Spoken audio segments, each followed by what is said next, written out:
What's up, everybody? This is Big Sarge back with another video. And in this video, I'm going to be explaining to you 10 things that you need to know before you talk to a U.S. military recruiter. So let's get into it.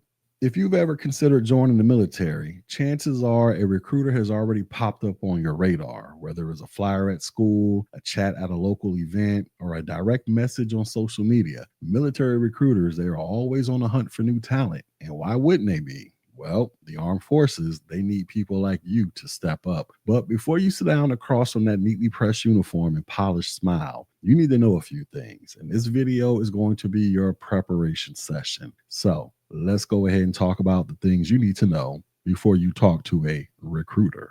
All right, so the first thing you need to know is recruiters are salespeople first. They are not career counselors. So let me go ahead and just keep it 100 with you.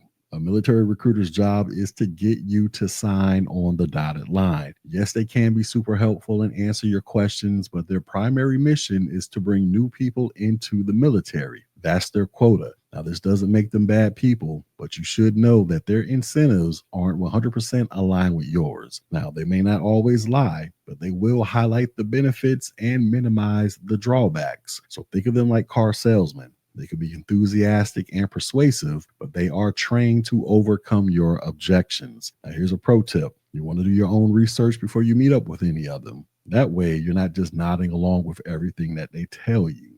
The next thing you need to know is not all jobs are created equal. So when you join the military, you're likely going to take what is called the ASVAB, or the Armed Services Vocational Aptitude Battery exam. And this helps determine military jobs that you're going to be eligible for. Now, here's the kicker.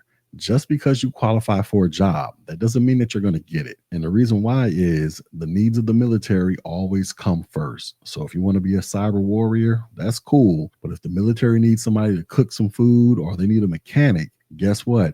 That's what you're going to be doing. Also, some jobs, they may sound cooler than what they are. So for example, a combat engineer, this might sound like you're building bridges and battle zones, but you could end up doing what is called route clearance, where you're looking for bombs. So yeah, you want to ask about job descriptions in writing. And speaking of writing, you want to get everything in writing. So one of the golden rules when talking to any recruiter is this: if it's not in your contract, it doesn't exist. Now, you're going to hear things like, we'll give you that duty station after basic training, or you'll definitely get airborne school, or you'll only be deployed if you want to. Now, unless those promises are literally spelled out in your contract, they mean nothing. Now, if it's important to you, like bonuses, job choice, duty location, college money, or whatever, you need to get all of that in writing. Do not settle for a handshake or a smile. The next thing you need to know is there are different branches, and they're very different. So do not just walk into the first recruiting office that you see.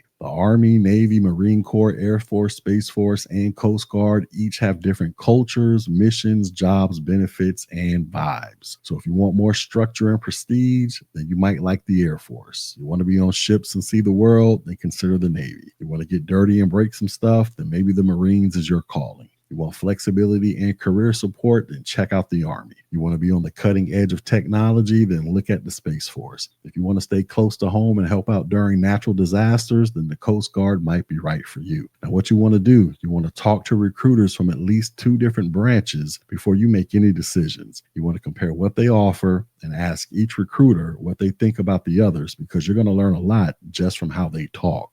The next thing you need to know is you have the right to walk away. This is not a hostage situation. So just because you're in a recruiter's office, this does not mean you're obligated to sign anything or agree to anything. You are allowed to say no. You are allowed to leave, and you can take your time to think things over. Now, recruiters, they're going to use urgency tactics like this bonus ends next week, or there were only 2 slots left for that job, or if you wait too long, you're going to miss your ship date. Do not fall for any of that. If the military wants you today, they're going to want you next month as well. So take your time. This is a huge decision, possibly life-changing, so do not rush.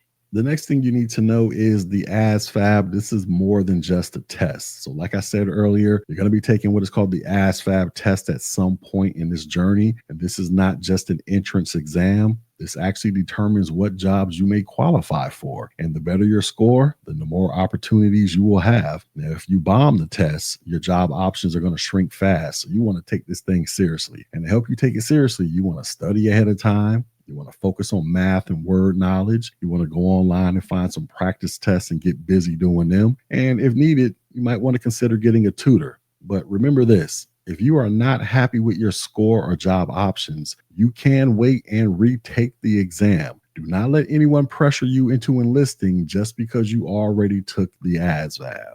The next thing you need to know is the contract is binding and there is no quitting. And this is a major one. So once you sign that enlistment contract and swear the oath, you belong to Uncle Sam. There is no backing out. There are no 2-week notices, and you cannot just quit if you don't like it. So if you go AWOL, which is absent without leave, or you try to walk away, you could face criminal charges under what is called UCMJ, or the Uniform Code of Military Justice. This is not a 9-to-5 job. This is a legal commitment for several years of your life. So once again, do not sign anything unless you're absolutely sure you're ready for that kind of commitment. The next thing you need to know is you can join with benefits like bonuses and college money. So yes, the military does offer legit perks, but do not assume you're guaranteed them unless they're in writing. And some of those benefits include the following. So there are enlistment bonuses, and this depends on your job, the length of your contract, and the needs of the branch that you join. There's a GI Bill where they can pay for your college after service, and this can also be transferred to your kids. There's tuition assistance, which can pay for your college while you're actively serving. There's housing and food allowances, and this is especially useful if you're married. And then there's healthcare, and this can be free or heavily subsidized for you and your family. But here's the deal. Some of these don't kick in unless you meet certain requirements, such as time in service or an honorable discharge. So once again, you want to check out the fine print before you sign anything. The next thing you need to know is basic training. This is a mental and physical test. So boot camp, this is designed to break you down and build you back up. It's not fun, it's not easy, but it is doable if you are ready. So here's a rough idea of what you can expect. You're going to be waking up super early in the morning. We're talking like 4 a.m. or 5 a.m. every single day. There's going to be lots of physical training where you're going to be running, doing push-ups, sit-ups, ruck marches, all types of stuff. You're going to get constantly yelled at. There's going to be some discipline and structure thrown in your face every single day. And you're not going to have access to any phones, no freedom, and you're going to have no privacy. Now, each branch, they do have a different style, but they all share one goal. And that goal is to turn civilians into service members. If you want to prepare for boot camp, this is what I suggest you do. Go out there, start doing some cardio, start lifting some weights, and learn military ranks and customs, because you're going to thank yourself later on once you get shipped off the boot camp. And finally, you need to know that there is life after the military, so you need to plan ahead. So even if you stay in for 20 plus years and retire, you are going to be a civilian again one day. The military, it can offer amazing experiences, but it is not forever for most people. When you're choosing a job, you want to ask yourself these things. Will these skills help me out after I get out of the military? Are there civilian equivalents of this job? And can I earn certifications or degrees while I serve? And the reason why I'm saying this is because too many people, they get out after 4 or 8 years and realize that they have little to no transferable experience. You do not want to be one of those people. So you need to think long term even before you enlist.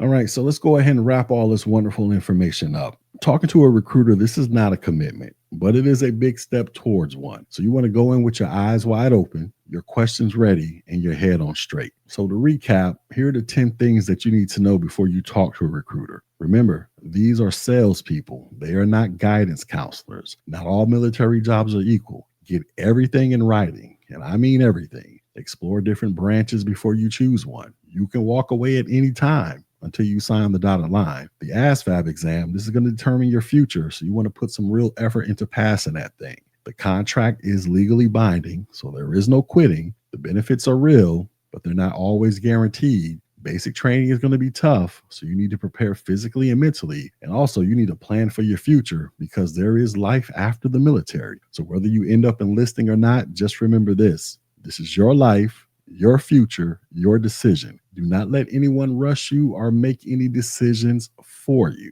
With that being said, if you guys want some more insights on joining the military, preparing for basic training, or choosing the right branch, drop your questions below, or just simply be on the lookout for more content from me. And with that, I will holler at y'all on the next video. So, peace.